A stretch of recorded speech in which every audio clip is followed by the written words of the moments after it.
What made me realize my girls' trip was actually an elaborate setup to get me back with my toxic ex. So I'm packing for this weekend trip to Vegas with my college roommates Emma and Riley. We hadn't hung out in forever, and I was so excited to finally have some fun after my messy breakup with Brandon 6 months ago. Emma kept saying we needed to celebrate my new single life and how much better I looked without him dragging me down. The red flags started when Emma insisted we book this specific hotel. She kept saying it had the best pool and cheapest rates, but when I looked it up, it wasn't even that nice. Then Riley kept asking weird questions about what I was wearing and if I brought my good perfume. I thought she was just being extra about the trip photos.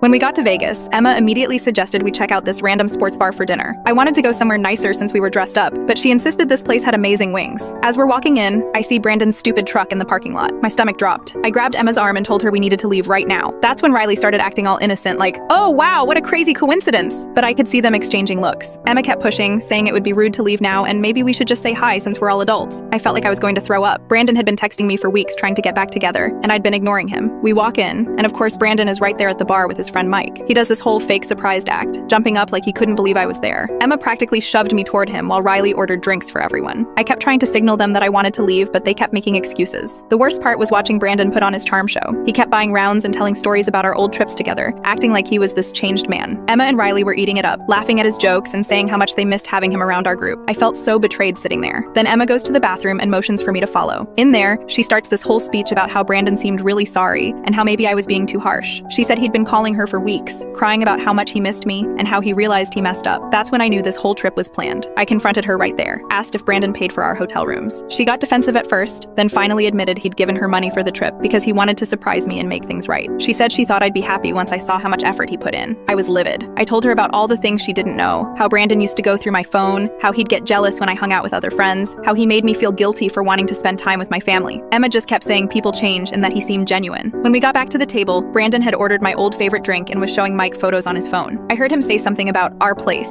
and realized he was showing pictures of the apartment we used to share. He was trying to make Mike think we were still together. I stood up and announced I was leaving. Brandon grabbed my wrist and asked me to just hear him out for 5 minutes. Emma and Riley both started begging me to stay, saying the night was still young, but I could see right through their act now. They'd probably been planning what to say for weeks. I called an Uber and told them they could stay and enjoy their paid vacation with Brandon. In the car, I blocked all 3 of their numbers. The next morning, I got texts from random numbers with screenshots of Brandon posting on social media about our reunion in Vegas, using old photos of us. But here's the crazy part. 2 days later, Emma's boyfriend Jake called me. Turns out Emma had been lying to him about the trip too, saying it was just girls and she needed space. He found out about Brandon paying when he saw the Venmo transactions on her phone. Jake broke up with Emma that week. She tried calling me from different numbers, crying about how she lost her boyfriend and how Brandon wasn't even talking to her anymore now that his plan failed. Apparently, Brandon told her the whole thing was her idea and he never asked her to set anything up. Riley ended up posting a long apology on Instagram, but I never responded.